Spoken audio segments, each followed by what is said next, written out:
my earthbound friends. This is Echo Kraft coming to you from a car episode. I'm sitting in traffic right now. So much fun. On my way to the salt mine today. Gonna make some money to buy that Juno X. Yes, indeed, ladies and gents. I just want to let everybody know that I did sell my TR9, my TR09, my Roland TR drum machine, boutique drum machine. Yeah. And I sold it for 500 bills. Woo! Yeah. So I got some more cash in the Sweetwater bucks there. And pretty excited about it. Yeah, I gotta tell you,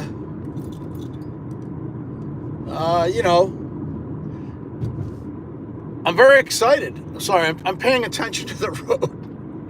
I'm very excited, and now the last piece to go will be the JU06 with the keyboard, and I'm selling that for $300 on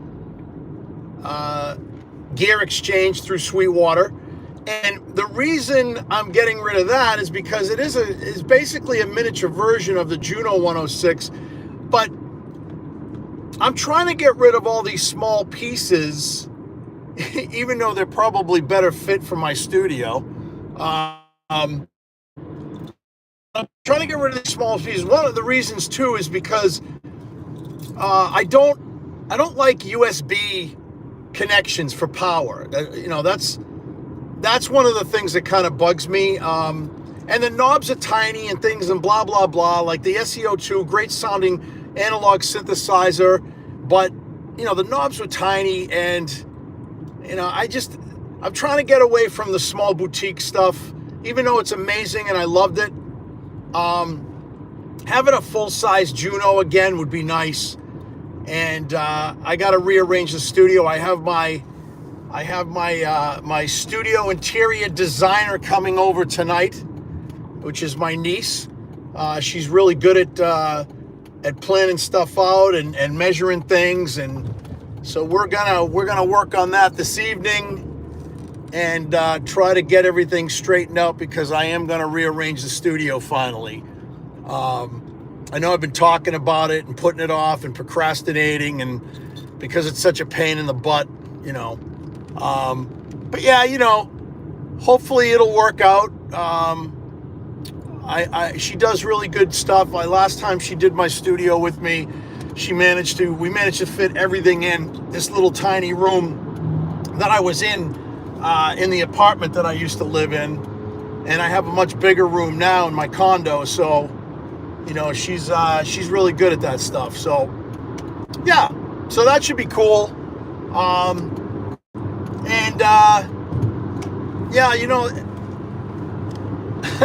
I watched Samurai's video from this morning. I don't know about this Synth Mafia thing, these guys coming after him, whatever that's all about. It's kind of creepy. Yeah, he's been getting these weird emails and stuff. And they've been sending him these messages, so he's just been reposting them to let people know that he could be in danger, I guess. I don't know. It's freaking weird, man. I asked him who they were, and he didn't know. He really doesn't know. It's really messed up. Somebody's messing with him. Somebody's trolling him. Kind of cool, though, right? Because it's kind of creepy, but kind of, X-File-esque, I guess. Or what's that other show that was good there? Threshold? Whatever. But anyway, I was watching his video, and he was ragging on VSTs again, and I put it out there, VSTs are cool. They're not training wheels. I use them.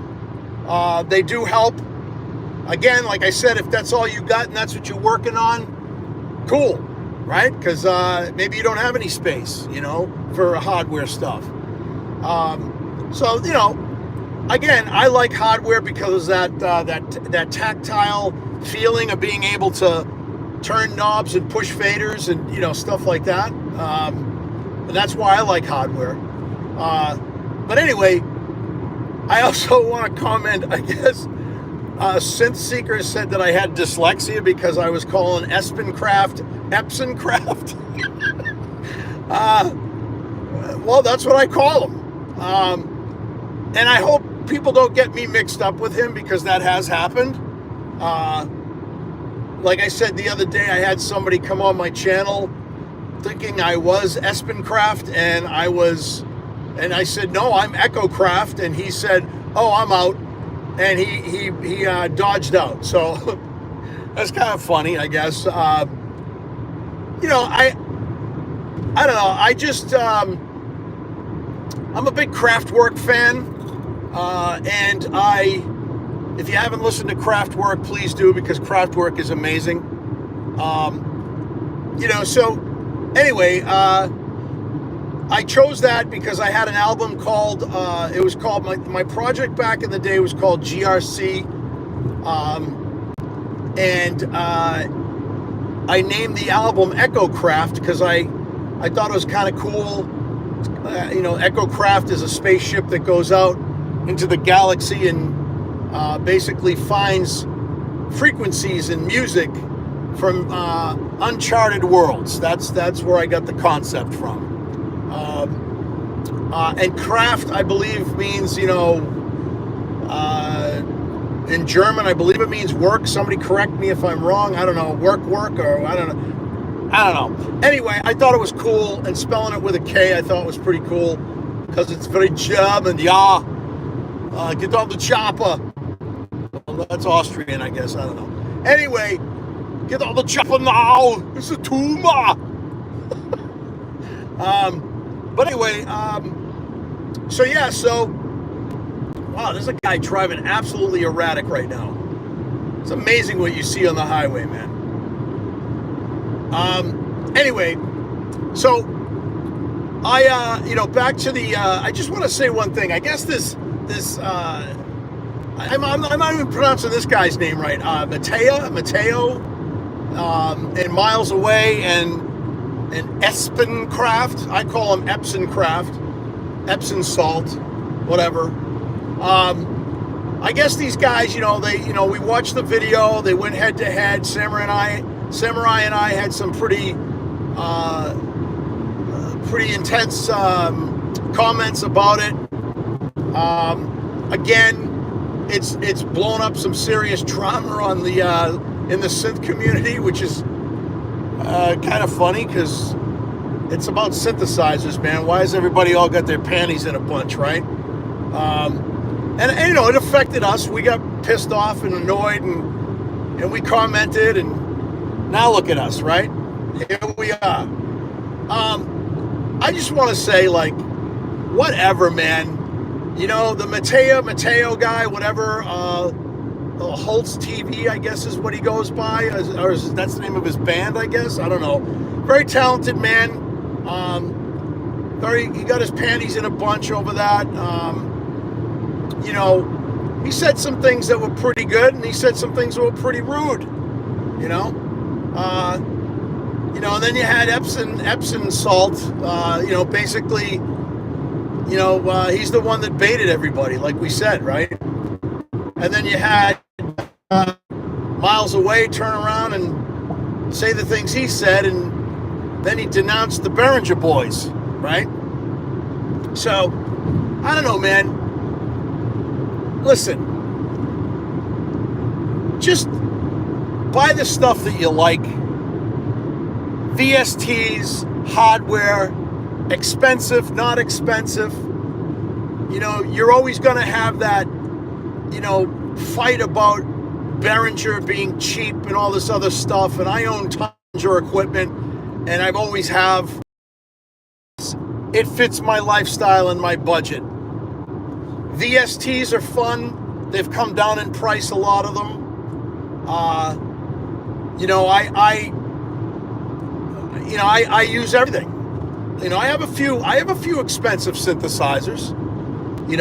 Synthesizers that, like I said, I'm not going to spend any more than $2,000 on a synth. I really was gonna pull the trigger on the Moog Muse, because I just love the way it sounds. But I just can't justify the price. You know, a lot of us have to live within our means.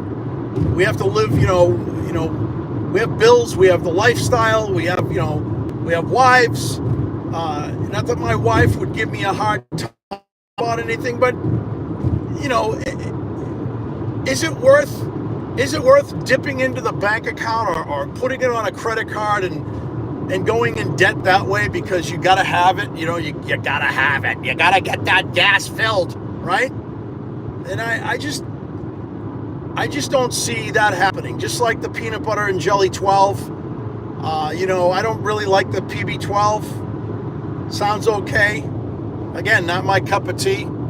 I've listened to tons of videos, watched tons of videos, and I just, I have a friend of mine that calls me yay no like, okay?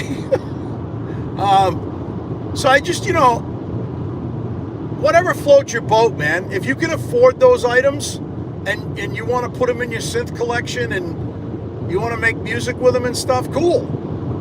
Do whatever it takes, I just find it a little crazy spending that kind of money.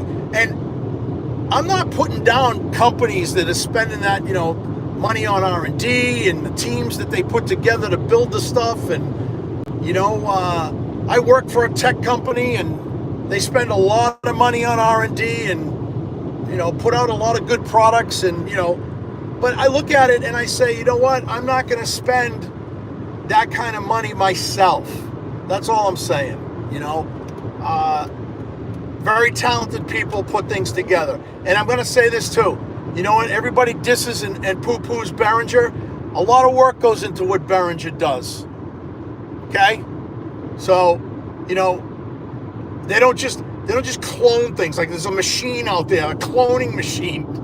And they put in the DNA of that old synth and they just clone it and it pops out of this machine's ass. And, that's it. It's a clone, right? That's not how it works, man. There's teams of people that work on those devices as well and puts them in the hands of us musicians who don't make big money to buy the big boy stuff, okay? And, I make pretty decent money. I have a good life. Thank you, God. Thank you, Lord Jesus. And, I've done a lot in my career as a musician, but I'm not gonna put that kind of money out there. I'm not doing it. And I can see everybody in the chats. Unfortunately, I can't read anything.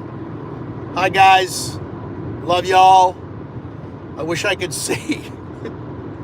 I have driving glasses on, so right now everything looks blurry on the phone, but everything looks good on the road. But yeah, I'm almost at the salt mine right now, and I'm gonna bow out. I just wanted to let everybody know that I'm this close to buying the Juno X, and yeah, I'm a synth worshiper. I love synths. I love synthetic music. I love rock and roll. I love it all. But yeah, so, I don't know. I'm pretty happy. And I'm glad that everybody signed in today and showed up. And you guys rock. And Synth Samurai, I'm going to come after you with some VSTs, bro. That's what I'm going to do. I'm gonna lock and load some VSTs, brother. You know it. I'm coming. You think the Synth Mafia is coming after you. Wait till I get a hold of you with some VSTs. Woo! All right. Like I always say, stay frosty, stay creative. Peace out.